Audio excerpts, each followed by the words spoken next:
Hi everyone, it's Monica, and welcome back to TaylorMade Cards for You. I am so happy to finally be set up in my new studio up in Prescott, and I've unpacked all of my crafting goodies.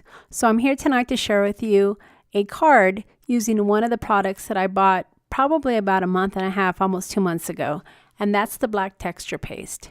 Now I have to admit, I have played with it a little bit and it is awesome. So I wanted to go ahead and put together a mixed media card today to show you how I use it. So let's get started. Now the stencil that I'm going to be working with today is a stencil that kind of looks like a silhouette. And it's from TCW and it's called the Mini Butterfly Meadow. And I did pick this up at one of the art stores here in Prescott. My idea was to create a really vibrant background and then add the black texture paste so it would look like a silhouette. So the paint that I'm using for my background is from Heidi Swapp, and it's pink paint that I've had in my stash for a while called Art Screen Ink, and the color is Red Rouge. This color is really vibrant, as you can see, and I thought it would be great for a background with black texture paste. Now the brush that I'm using is from Finnabair, and it's a silicone brush, so it doesn't really have any bristles, but as you can tell, it moves the medium really well. And what I really like about this brush is not only does it move the medium, but I can create little designs as well. So if I chose not to do anything more to the background, you can see that it would dry with a really cool design. But I wanted to take it a step further, and I wanted to add some washi tape to create some interest in the background. And then once my background is completely dry, I'm going to be adding some magicals to add more color. Now these magicals are from Lindy's Stamping Gang, and they're a powder. Now I didn't actually buy the shaker magicals. What I did is I took my piercing tool and I actually poked some holes into the top to create my own little shaker.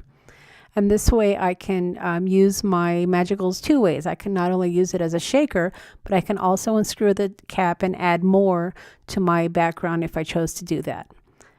But typically when I'm working with my magicals, I am using it as a shaker because a little bit of the powder goes a long way, as you can see here. The white liquid that you see in the Tupperware is my own creation. It's a combination of Mod Podge and some water. And I created this to be able to move my magicals or any of my medium when I have powder. It works really well, not only as an adhesive to help to have the magicals stick really nicely to my paper, but it also moves it really nicely as well.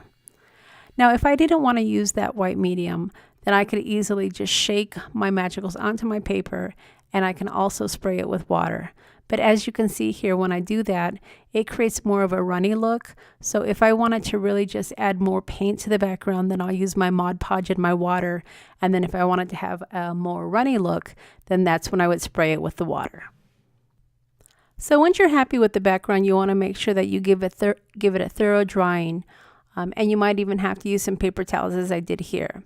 I have a lot of liquid on this paper, and I'm not using watercolor paper. I'm just using a thick cardstock.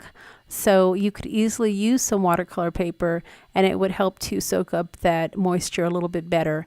But the thick cardstock really worked fine for me. And then again, I just brought in some paper towels and I used my drying tool to make sure that all my medium was completely dry before I went on to my next step. Now the stencil that I'm working with today is from the Crafters Workshop, and it is a new stencil in my stash. And it is called Mini Butterfly Meadow. Now this stencil is so pretty. It is perfect for spring. And not only can you use it with the black embossing paste that I'm going to be working with today, but I can see myself using this with some really vibrant colors as well.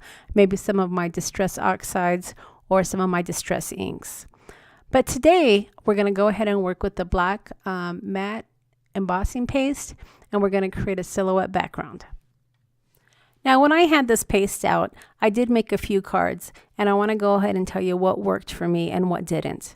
On this particular card, it was the first card that I created, and I put the black texture paste on pretty thick. And what I found is after I pulled up my stencil and I dried it, that my image wasn't as crisp as I would have wanted it to be. So on my second card, I did thin out the paste a little bit more, and it was a very crisp image. So I was really happy with my second card. But I wanted to go ahead and show you this card, and then at the end of the video I have a picture of the second card that I created, and you'll probably be able to see the difference.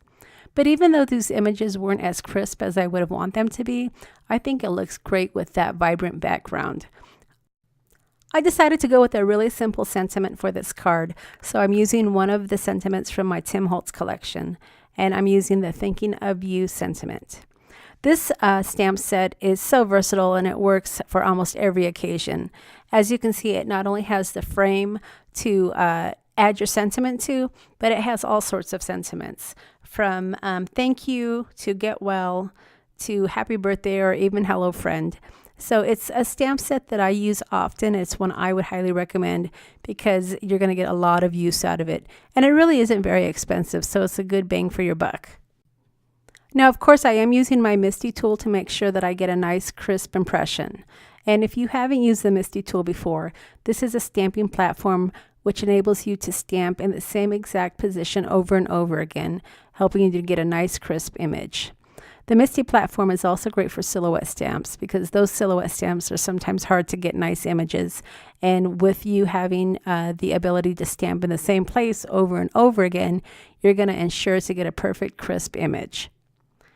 The ink that I'm using is from Ranger, and it is the Jet Black Archival ink, and that pretty much is my go-to ink as well. And then I decided to add some highlights using my white gel pen around the border, just to add a little bit more interest. And then after I cut out my Thinking of You sentiment, I did pop it up using some foam tape.